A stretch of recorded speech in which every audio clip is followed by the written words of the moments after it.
Hello, everybody. Welcome to the Thursday live stream. I was going to actually bypass today, but there was a nice little segment that came out with Trump and what he's planning to do as far as there was a digital asset summit. I want to just kind of go over that. Now, I know people are pretty much sick and tired of hearing about Trump and what he potentially could do, and some say he doesn't deliver, some say he does deliver, but I think it's really about the sentiment shift and what's going on behind the scenes. So we'll take a look at that, and we'll take a look at just a couple of pieces about ETFs and how it's doing, and then just desserts for a hacker. So first of all, we had a pretty good discussion today as me, Guy, and Ben. And we talked about a lot of things. A lot of it was macro, a lot of macro talk. I don't want to repeat what I said here over there because there was a lot of good points made by everybody. So I want you guys to just check that out. There's a link in the description. And really, this is things just happening over and over again. So check out that video. That was a good one. I liked it. And especially the last question that Ben had, which was, who do you think it was a villain in the past, which could be redeemed to be a hero in the future in the crypto space? And I like the answers that we got from there. So check that out. Links in the description. But today what we're talking about is this little segment. This is about a 2-minute segment. There's a digital asset summit that's going on right now in New York, not to be confused with the summit that was just done in the White House, which is a big, in my personal opinion, nothing burger. Just wasn't very in depth of what could potentially happen. But this that's going right here in New York, again, it's the same type of thing, kind of a song and dance. But I think it's really important to hear about the thought process of the president of the United States and where he's directing people to go on the different categories and the different segments in the White House, and where he wants things to go as far as like with digital assets, more specifically with Bitcoin and stable coins, which is kind of interesting. And it makes a lot of sense when we get to talk about this and stable coins and why I think that is the big play and the different crypto products on there. So just take a listen to this. This is about 2 minutes or so. Let me make sure you can actually hear this correctly. Let me bring up the tab. Take a listen, about 2 minutes here, and then we'll discuss this in the Q&A. Digital Asset Summit. To everyone at the Blockworks Digital Assets Summit. It's an honor to speak with you about how the United States is going to dominate crypto and the next generation of financial technologies. And it's not going to be easy, but we're way ahead. Just 2 weeks ago, we hosted the first ever White House Digital Asset Summit, bringing together many of the world's top leaders in crypto for a conversation led by our White House AI and crypto czar, David Sachs, who's a fantastic and very brilliant guy. That same week, I signed an order creating the brand new strategic Bitcoin reserve and the U.S. digital asset stockpile, which will allow the federal government to maximize the value of its holdings instead of foolishly selling them for a fraction of their long-term value, which is exactly what Biden did. He got a fraction of their value. We're ending the last administration's regulatory war on crypto and Bitcoin, and that includes stopping the lawless Operation Choke Point 2.0. Operation Choke Point went beyond regulation, and I mean far beyond. It was a form of lawfare through government weaponization. Frankly, it was a disgrace. But as of January 20th, 2025, all of that is over.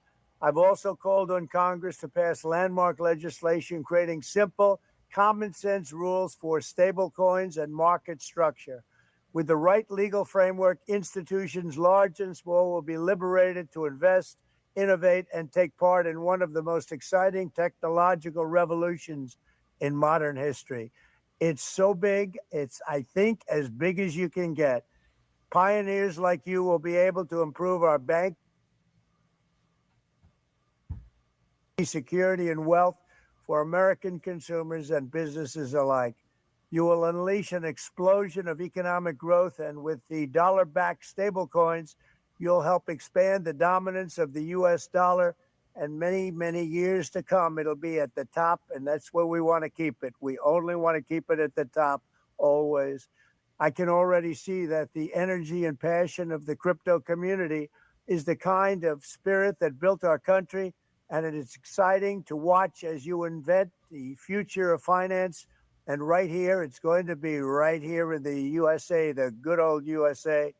Together, we will make America the undisputed Bitcoin superpower and the crypto capital of the world. Thank you, Good luck. God bless America. Okay, so I think it really comes down to this, and Rhythmic Soldier says it perfectly. It's a nothing burger. And I have to agree here because it is a nothing burger unless some things fall into place. Now, you heard we just talked about as far as with stable coins where he wants things to go. He wants America to be Bitcoin, the epicenter. But a lot of things have to come into play. First of all, again, watch the video with NFA Live. We talked about the macro instance and where we're actually going. If we don't pull back on inflation, it doesn't really matter.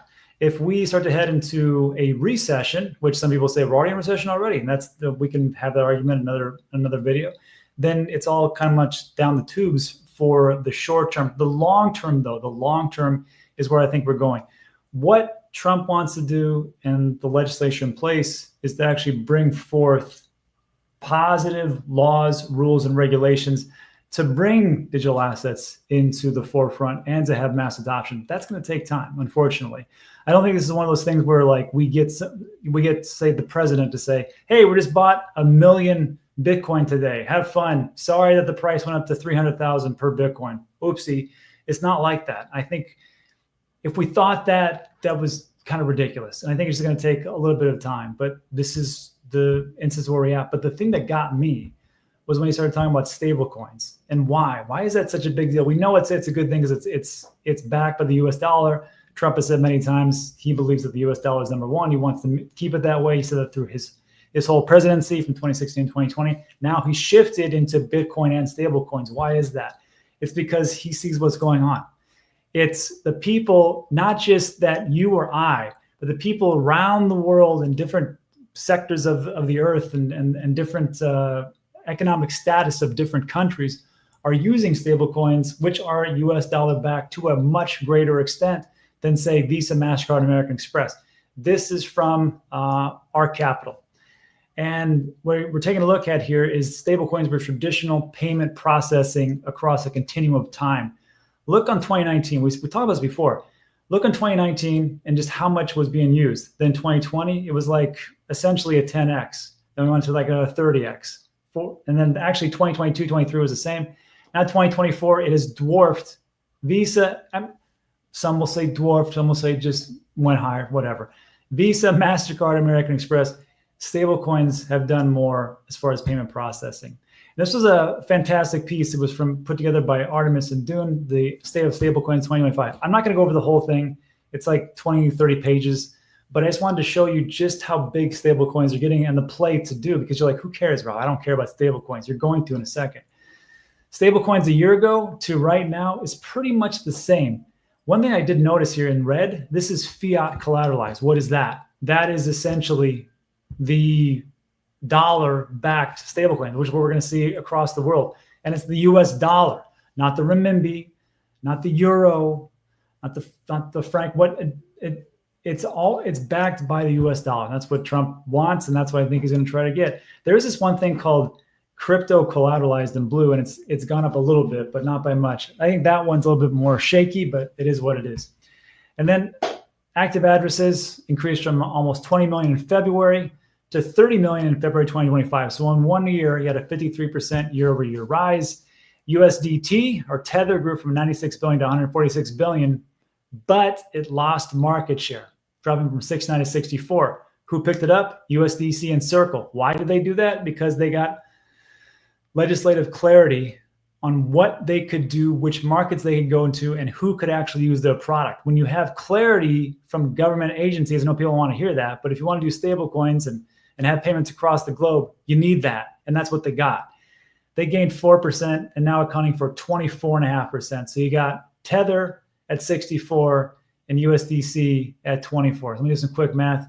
It's like 91%. 91% is in Tether and USDC. That's the stablecoin market.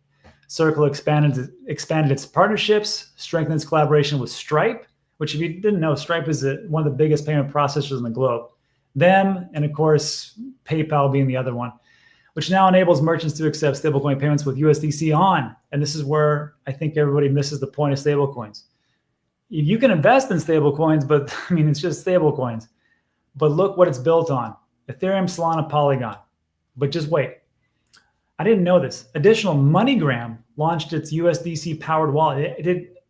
Am I just the only one that didn't know that MoneyGram, the ancient remittance payment platform, had a USDC powered? I did not know that. Further integrating stablecoins into global remittance networks. And also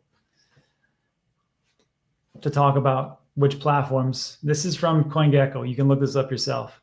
But Tether and USDC, if you're thinking to yourself, okay, which chains would be a reasonable interest to me to look into, to potentially invest into, because I can't give financial advice. But Tether has just a few: Aptos, Tron, Near, Kava, Celo, Ton, Avalanche, and Solana. That's them. And of course, Ethereum. So if you're looking at like which crypto products, maybe that would be it. Maybe that's going to be the new global remittance payment. Maybe it's XRP, but XRP, yes, XRP does have its own stable coin, but the volume isn't that much yet. Who knows? And then USDC, again, Tether USDC for stable coins. It's got a lot: Unichain, ZK Sync, Optimism, Polkadot, Tron, Near, Hedera, Aptos, Algorand, Stellar, Celo, Sui, Avalanche, Arbitrum, Polygon, Base, and Solana. So just overlap that. Which ones have both? Well, you got both of Aptos, you have both Tron, you have both for Near, you have, I don't think you have Kava on USDC, unless I'm missing it.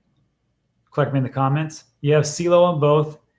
You have, no, Avalanche and Solana. So if you're looking at stablecoins, like, why is this big? I think this is why it's big. And this is where I would take a look at. So anyhow, let me know what you think about that in the comment section. And to finish this up on the stablecoin, because I know it's not super exciting, but what Trump talked about is he's directing Congress to pass legislative bills. This is coming out right now. Stablecoin market structure bills should get done this year. This is by Ro Khanna.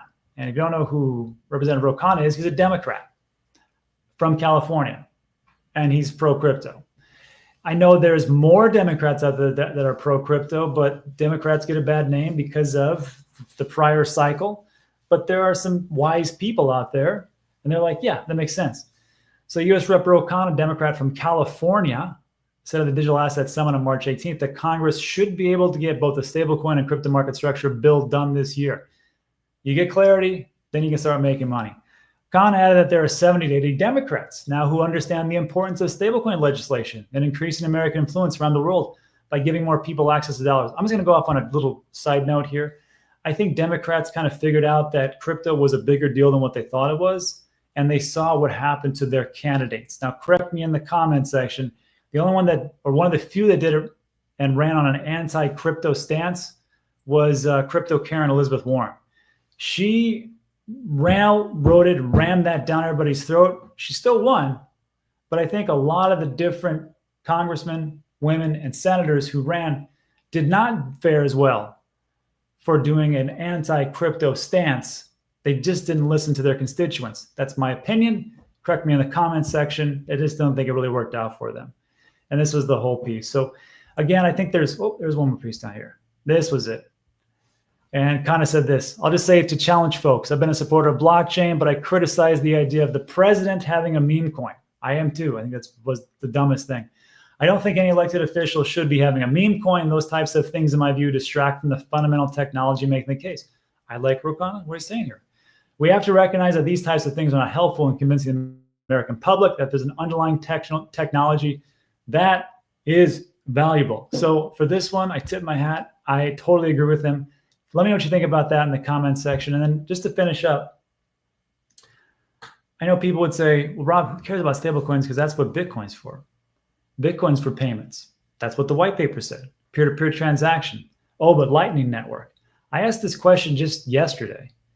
With almost 2,000 votes, I said, when was the last time you used Bitcoin to pay for anything?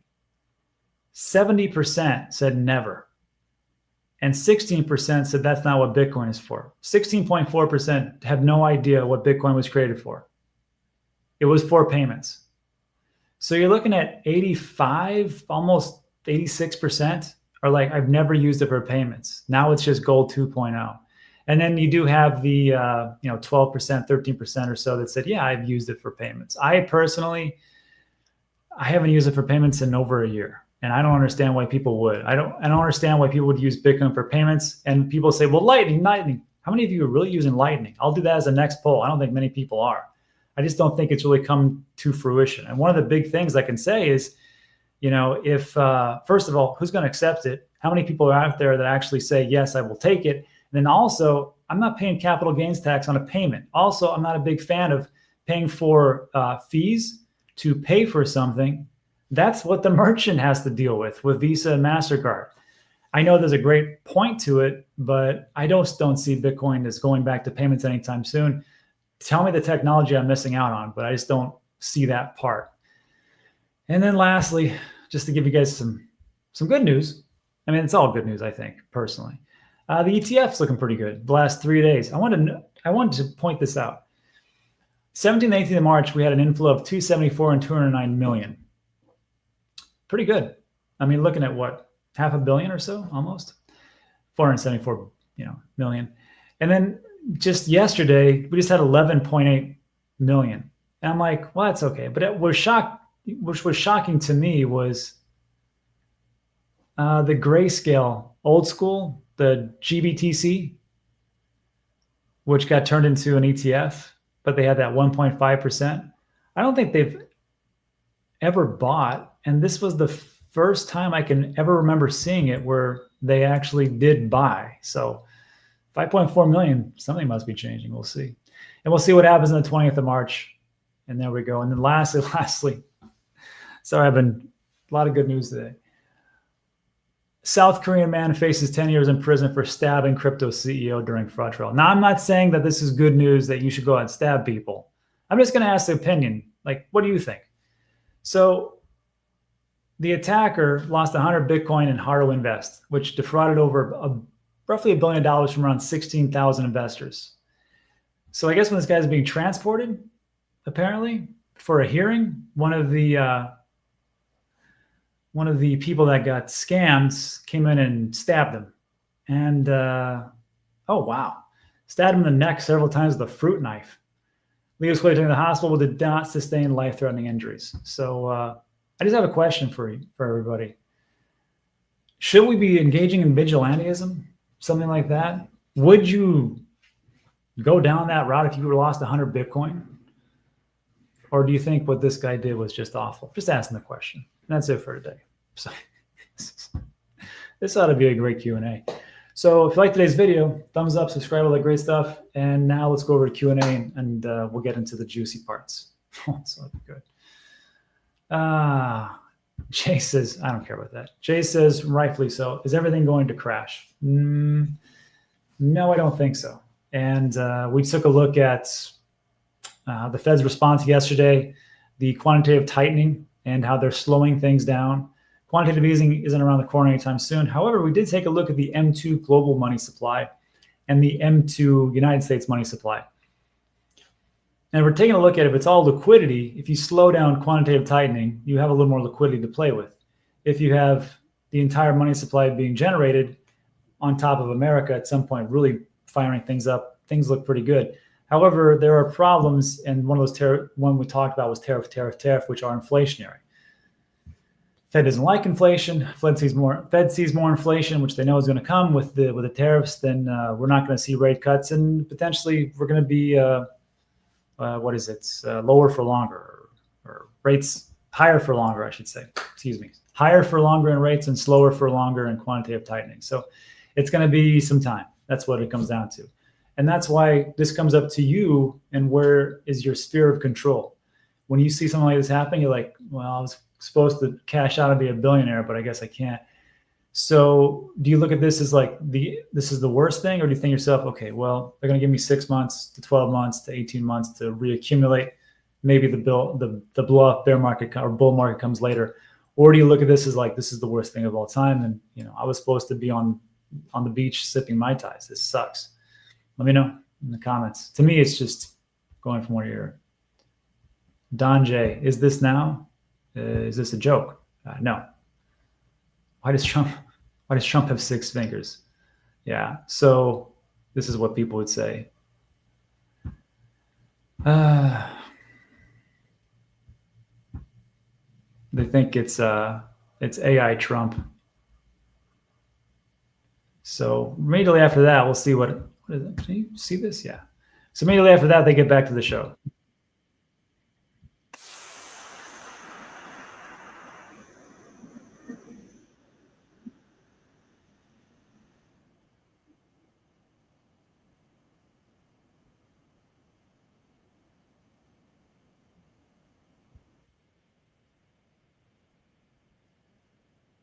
Oh, sorry. If you can't hear that, sorry. But no, that wasn't, yeah, it just happened today. It's not a deep fake. Hello, fam. All right. Adi. Oh, so Walter said title should be, this is so clickbait is clickbait, so you can get digital asset summit address. So the title that I used specifically,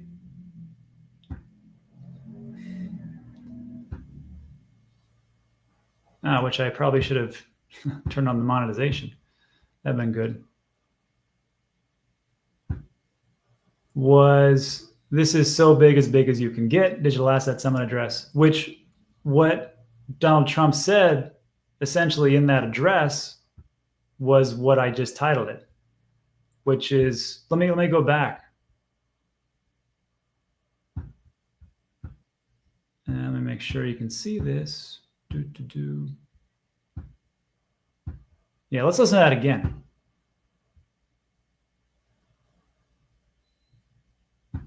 It's an honor to speak with you about how the United States is going to dominate crypto and the next generation of financial technologies. And it's not going to be easy, but we're way ahead.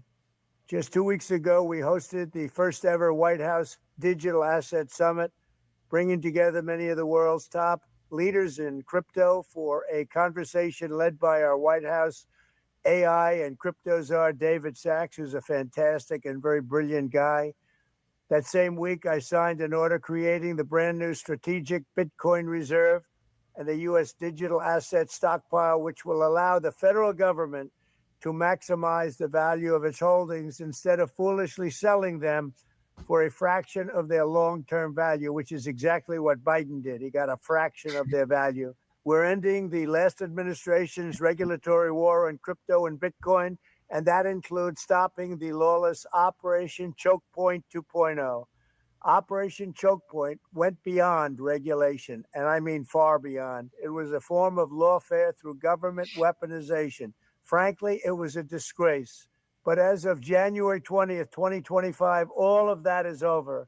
I've also called on Congress to pass landmark legislation creating simple, common sense rules for stablecoins and market structure. With the right legal framework, institutions large and small will be liberated to invest, innovate, and take part in one of the most exciting technological revolutions in modern history. It's so big, it's, I think, as big as you can get. Pioneer. Yeah, there you go. So it's so big as you can get. That's where I got the title from. This is so big as you can get, which, let me pull that up just to make sure. So yeah, that's my title. And it's in quotes. This is so big as you can get, digital asset summit address, which is exactly what Trump said. So yeah, anyhow, that's what's up. Let's see. Nobody knows what he wants to even do. Well, perhaps Nick could have a good point. The question you have to ask yourself is Trump playing 4D chess or is he playing tic-tac-toe? That's the thing people ask. And so far, I mean, he did do what he said he was going to do so far. But, you know, A will say he's an idiot, but reading things to pander. Yeah, you know, it's one of those things like it doesn't matter what Trump says or does, people will hate him. And it doesn't matter if what he says or does, people love him. So if you love him or you hate him, whatever he does is great or the worst thing of all time. Me personally, I'm looking at this like, well, how does this affect my bottom line? How does this affect me and my digital assets and my investments that I have in crypto? And also, what is he doing that is either ruining or improving my investments into real estate, which would be the interest rates and how, actually that would be Jerome Powell, but they're only responsible for the short term. So yeah, I take a look at it and just see, you know, where things are going. Again, whatever he says or whatever happens, I just want to see what the final outcome is. That's why we get around and talk about it. Let's see. He should cancel capital gains on crypto to keep money in the pockets of Americans, but I don't want that. I heard a rumor that he was going to do that, but just rumors. They're going to cancel all capital gains on American-based companies, but I've been hearing that since a couple of months now. It still hasn't come out. Hello, Rob. Hello, Bear. Yeah. Top Psych says, should be obvious when your president admits he himself pays zero taxes. Well, I think his corporation pays taxes. Like, you know, like I don't pay much in taxes. The corporation does, though. So, let's see. What else? Let me go all the way to the bottom. They will never let go of free taxes. That's true. Although, Ron DeSantis, the governor from Florida, came out and he talked about how you are essentially robbing people when you tax them for their property. And he's looking to Florida Congress to repeal that and actually stop having taxes on real estate, which I thought was a pretty great thing. It's amazing because, like, if you think about it, you never own anything. And people say, well, I own my car. No, you don't. So you own a car, but of course you have to have insurance. And you have to register with the state or country or whatever you live in. So you never really own it, you know, and you have to pay, you know, you have to pay that to be able to drive it. So do you really own it?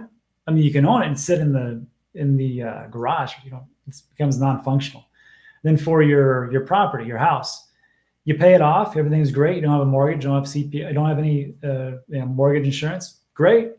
Do you own it? No, because you got to keep paying tax on it every single year. And guess what? As you get older, and if you've saved money, you're not actively making money. As you get older, the tax assessor comes out and says, that house that we're going to tax you, you know, $10,000 last year, we think it's worth $15,000. Why do you think it's worth that? Oh, because the other houses in your area went up as well. Well, the only reason they went up is because of inflation. Yeah, we don't care about that. So we're going to assess that as your house is higher, you're going to pay us $15,000. Well, you can't pay that? Oh, we'll just put a lien on your house. So to me, like, you look at real estate, it's great as an investment, but if it's not working for you, it's worthless. So what do you ever own? Physical gold is one of those. Silver, do own that, that's for sure. And then digital assets and Bitcoin, as long as you keep them in cold storage. If you have them on a centralized exchange, I hate to break it to you, you don't really own those. So that's why we have the rules right here. The middle one, no exchanges. The only things on exchanges. I think we learned a lesson with BlockFi, Celsius, FTX, Voyager. List goes on. All right. Trust in the most trusting. The WF World Economic Forum stated the goal, you will own nothing and be happy. Unfortunately, that is what they say. Oh, wow. I didn't know that. Ron is looking to set up his wife to take over as governor. I'm voting for Donald's. We need insurance fixed in Florida. Yeah. Also, I hear what's even worse in Florida is the HOAs. Here's another prospect. You don't own it, jack. You pay for your condo, you pay for your house, whatever else, and then you have an HOA that's like, hey, we're here to help you out, and we're here to make sure that all the landscaping is done, and the security is set, and the gates are fixed, and everything else. Oh, and it used to be $500, you know, per month. Now it's going to be $1,200. Sorry, you know, we need to do a lot of things. So on top of the higher taxes you have to pay, now you have to pay the HOA fees, and those will just keep going up because of why? Inflation. So yeah, again, real estate, it works pretty well if you work it, but if you're just like your house, it's not the American dream. I remember that when that was the American dream. Now it's the American incarceration, if you really think about it. He says, I mean, yeah, if taxes was done by anyone other than the government, it would just be extortion. It's true. We have moved on from the Middle Ages in that sense. Very, very true. Jay says, if Trump balances our trade with China and shrinks our deficit, I'm happy. That's a good point. Even at the cost of crashing dog coins or Bitcoin or whatever. Yeah, and we talk about this in NFA Live about tariff, and how it's going to hurt for a bit. And even Donald Trump, when he was on, I think it was Fox News, and he says, and they were asking him, what do you think about recession and the markets. And Donald's like, or Trump's like, maybe we shouldn't look at the markets right now. Meaning, yeah, there might be a bigger recession coming. If it's not just a rolling recession like I think things are right now. The 420 million short flipped long this morning. Oh, that was the hyper liquid shorter, whoever that person was. Actually, I don't know if you guys saw this, but I don't know if you remember this story. A couple of days ago, there was some individual who went, it was essentially like a $400 million short on Bitcoin. Actually, it was like over a week ago. And then as pressure mounted, he kept adding to his position until finally he just closed it. So whatever. But there was a good one by Zach XBT. I'll try to retweet this later. But he found out who that person was, and it was pretty interesting. It wasn't somebody like you would consider like a whale. It was just a scamming piece of trash gambler guy, and that's pretty much what it is. So like sometimes we look at the market and we think that's got to be smart money because somebody knows something. Even I say that. But what we should be thinking to ourselves is that's probably just another degenerate gambler who doesn't know squat. And then let the chips fall where they may in the charts. Yeah, I'd rather pay income tax than property tax. Yeah, because when you stop working, cool. Yeah, I mean I have property, and at least I don't have to pay on that continuously. But if I don't have to work and I have savings or something that I've invested into, assets, whichever one you like, then I won't have to pay a massive amount of tax, and I can live out my golden years in serenity. Shame. Your question about violence. It's the government job to uphold justice and make sure everyone is treated equal and everyone is protected. That being said, it's clear we have a two-tiered justice system. This is true. Yeah, I don't condone jumping in front of somebody and stabbing them in the neck. That sounds like a pretty awful thing to do.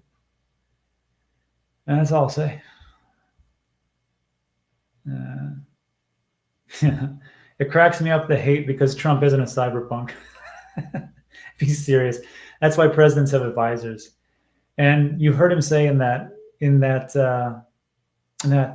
statement, he said, "Look," he goes, "My czar AI and crypto AI, David Sachs, who was a brilliant man, this is what he wants to do." I'm sure he is taking the input from Sachs and Musk, and this is where it comes from. And even Vivek Ramaswamy, when he was on the trail with him, I think he was listening to those guys to a greater extent about digital assets and crypto.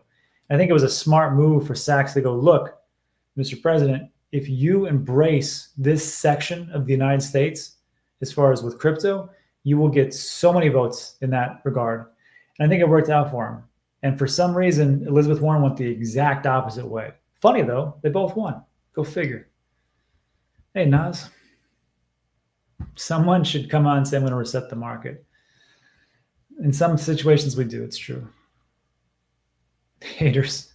He didn't make a USA Bitcoin reserve. True. Trumpety Trump is king. Oh, okay, this is good. Jonash. I am from Denmark. People don't get me why I rather want USDC than DKK. It gives me 7% per year. If I had in my bank, I would get 0. That's true. It's 1%. The latest inflation here is 2%. Yeah, that's true. It's another thing, though. Jonash, let me ask you this. Where are you keeping your USDC to get that yield at 7%? Because I remember there was some pretty good yield over on Voyager, and that didn't work out too great. But if you are saying, I am diversifying here and having funds over there, I get that. I just want to make sure you're good and you don't have it to somewhere like, it's like, I have all my money in this one place. 7% is pretty nice. But again, risk versus reward.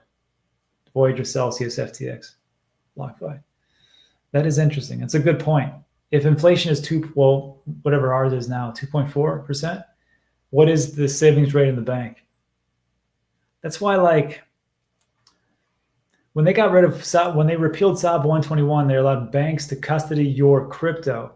I'm hoping that they can say, okay, we're going to do a new law, a new regulation, FDIC, but we have to insure the crypto assets that we have, because that's what banks do.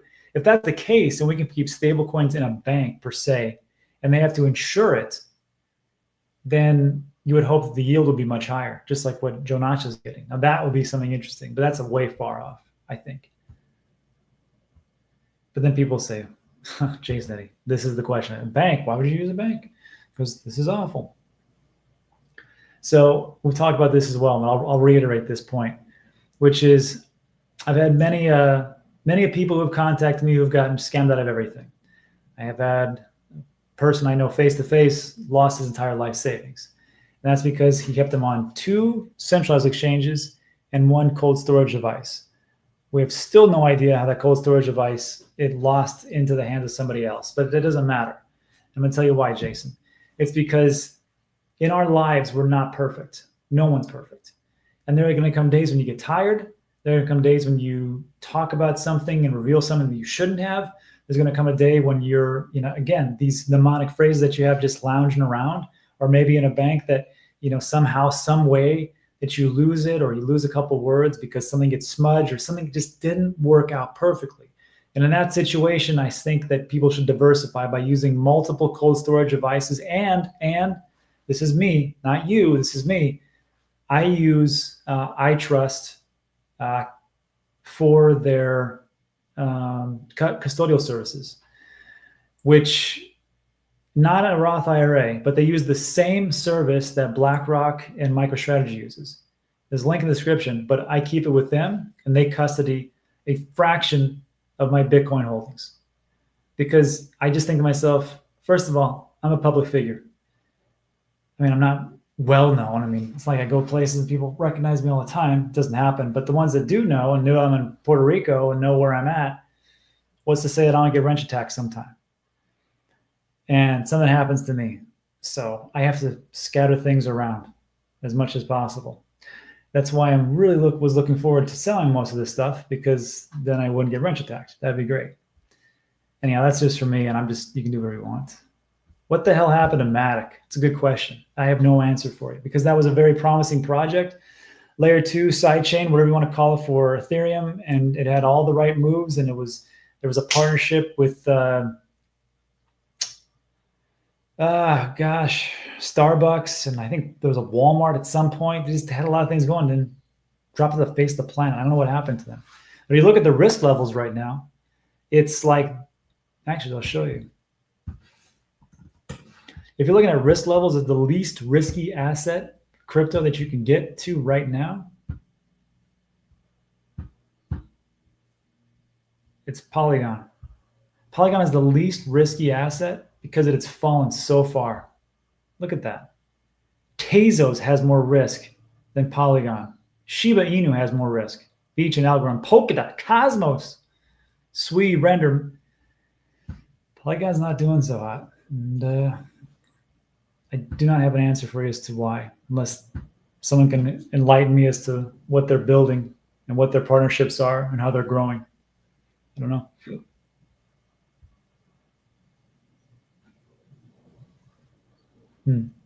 Hey, dogs. Still trying to recoup what I pay. Yeah. VCs are what happened to Matic. Jay, today, VCs are what happened to everything that's, I'm not saying they're all bad, but I mean, they did a number on meme coins, I'll tell you that.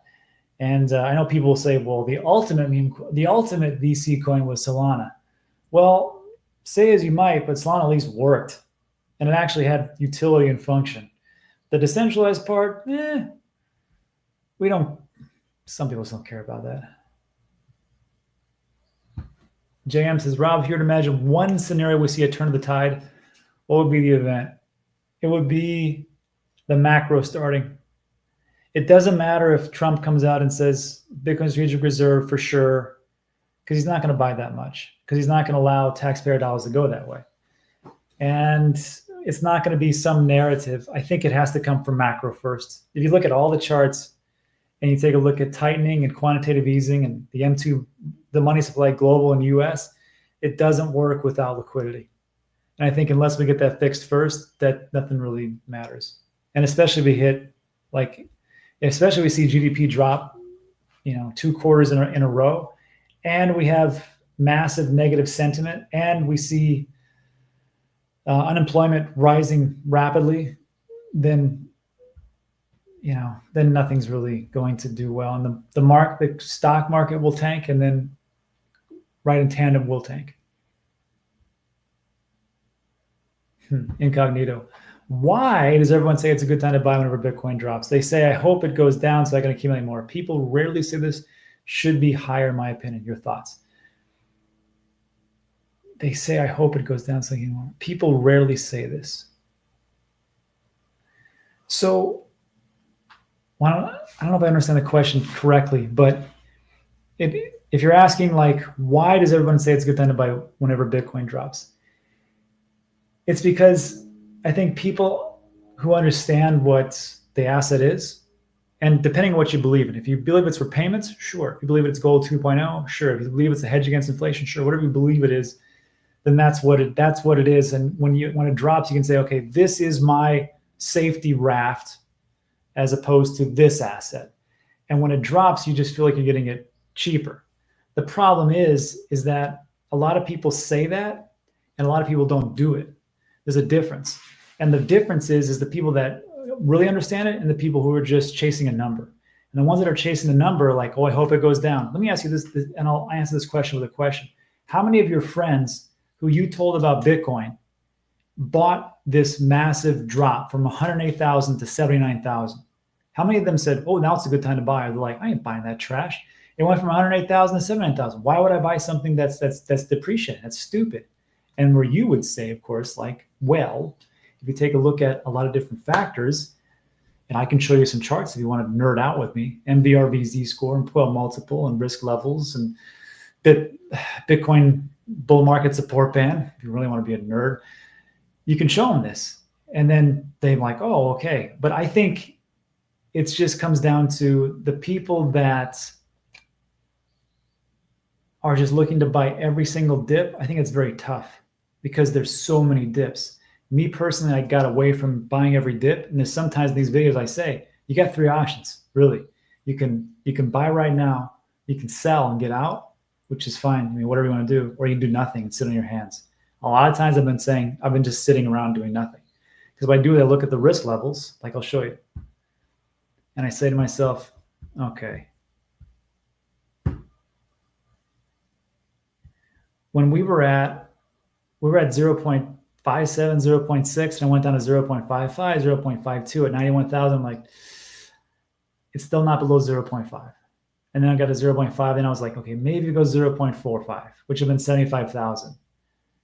But I was like, nah, I'll get somewhere around 80, maybe 7.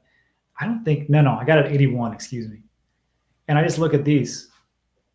And then I just say, okay, well, these will shift over time. And historically speaking, it's been a reasonable, let me just show you. Can you see this? Yeah. It's been a reasonable time for me to do it at that point.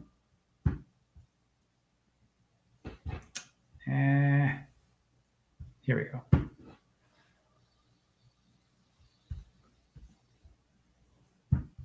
Let me show this. These are good times to buy. These are good times to buy. Good time to buy. Good time to buy. And this. As long as I'm not buying the absolute tops, it's okay. But look at these prices. I mean, well, that's crazy. 8,000 in February 2018, and you would have just been buying this all the way down until you got down to, 5,000, 5,000, 4,000, 3,000, 4,000 for that. But it's a long time. 2019, 2018, February. Where's 1 year? Yeah, 18 months. You're just buying. And then what are you doing? You're like, okay, once it goes here, maybe I sell here, a little more here, a lot of more here, and this I'm trying to sell. And that's just Bitcoin. And some people say I never sell Bitcoin. But to answer your question, if I got it right, I just think that the people that understand what it is, they're right, and they should be buying more Bitcoin. I always remember what Simon Dixon said. He goes, I just want more Bitcoin at the end of the month than what I had at the beginning of the month. And that's pretty much his whole philosophy. It's worked out pretty stable. The only time he screwed it up, and he'll tell you, is when he put it into Celsius. He goes, that was the only time I broke my rule, and I'll never break my rule again. I was like, that makes sense. Concrete donkey, Solana doesn't work. I mean, it works. Like, okay, donkey, here's the thing. if you gave me your Solana address and I said, Donkey, I'm going to send you $1,000 right now, $1,000 in Solana, would you take it? And you would get it in like less than 3 seconds. I guarantee that. And would you be like, that doesn't work? I bet you're like, you know what, this works pretty well, but I still think it sucks. I still think it works, even though it does have some downtime. Hey, Ted. Let's see. Bitcoin is not gold 2.0. It's a risk on asset. It's true, but it is a store of value. And that's what gold is. Gold is a pretty good store of value. And it's not a medium of exchange. I mean, it can be, but I don't know any gold bug who is sold, who's like, hey, I want to buy your farm. Here's 2 gold bars. And then just like the transportability of it is just ridiculously high. So I don't see it. I just see it as a store of value.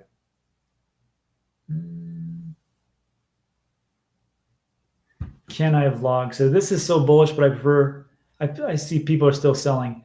We did this video a couple of, I want to say 4 or 5 days ago. We took a look at data from Into the Block, and it broke it down from hodlers, people who have had in their Bitcoin address 1 year or more for Bitcoin.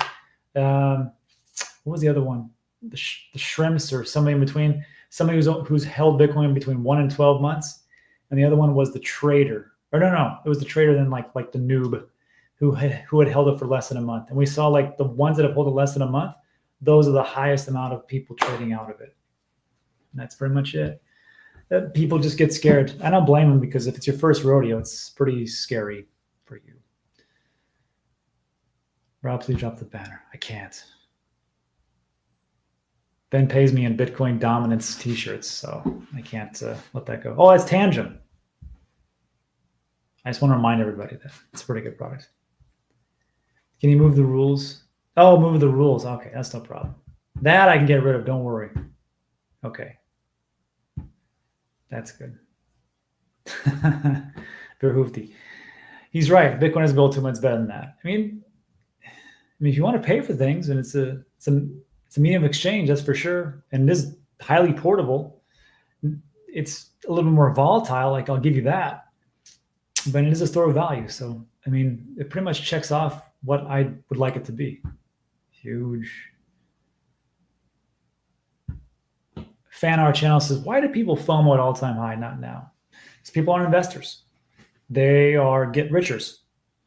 And they only want to catch that train as it's going up. They don't want to put in the really tough work, which is what you have all done. So why would I buy a depreciating asset? All right, I'm just watching my value go down. Well, first of all, those are unrealized losses. You don't lose a thing unless you sell. The thing is that they don't believe in it, so they just think as it goes down, like it's doing right now, that it'll keep going down, it's going to zero. And when things keep going or start to go up, then it will only go up because it's a valuable asset.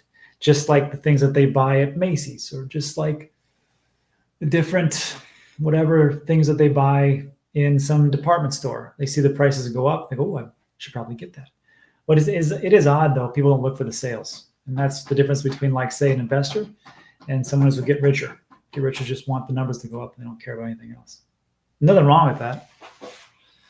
And I have no problems with people gambling.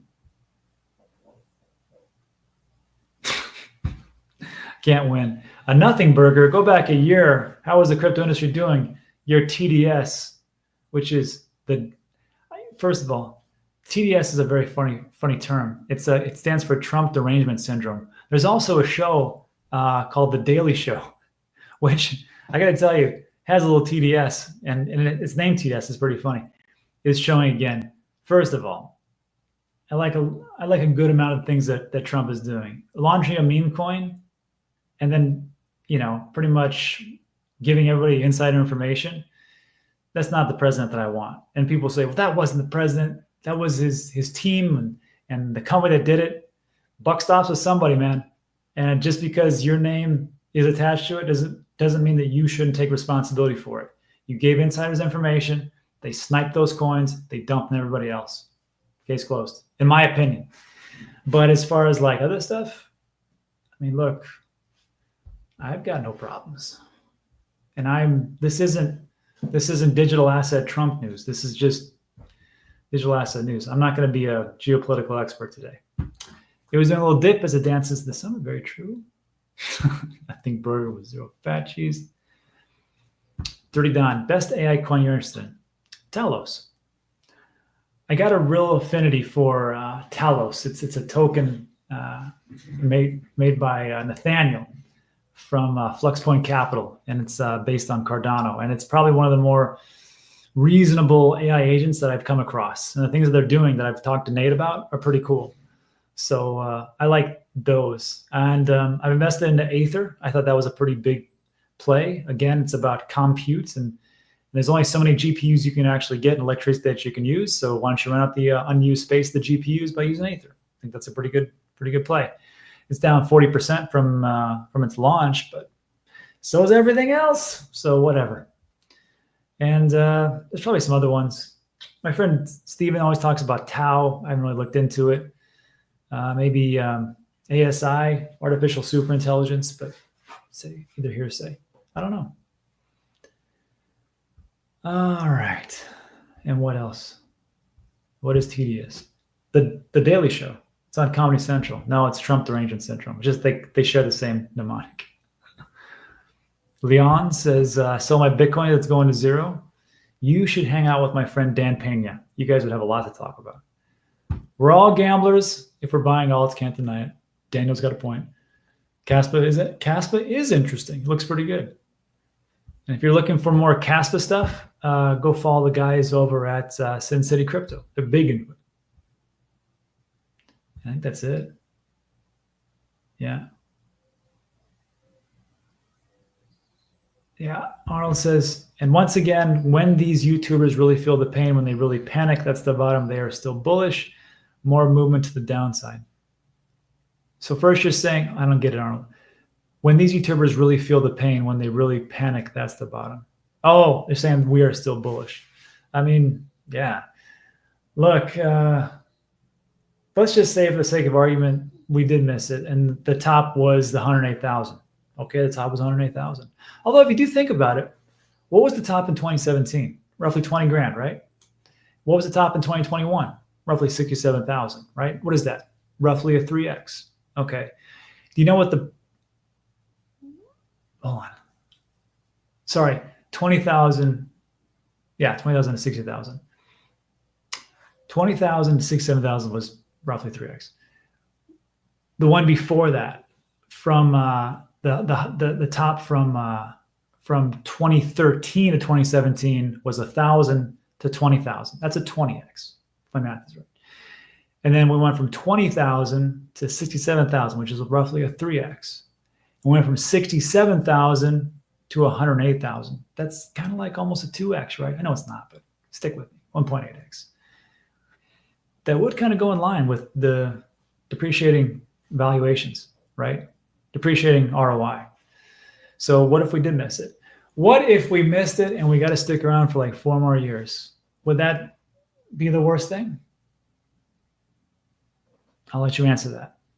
To me, not really, because I followed, and this is, you're not going to like this, but too bad. I followed these rules. And the last rule I followed was taking profits. And, you can hold and you can be greedy, but sometimes you got to, along the way, take those profits whenever they come. And they're coming. I just don't know when. So that's it for today. I'll leave it with that ambiguous comment. That's it for today. So thanks everybody. Sticking with me for almost an hour. Sorry I went so long, but that's it. If you like today's video, thumbs up, subscribe. Also check out the NFA live show we did today. It was pretty fun. I like those guys. That's it for today. Thanks so much. See you in the next one. Adios.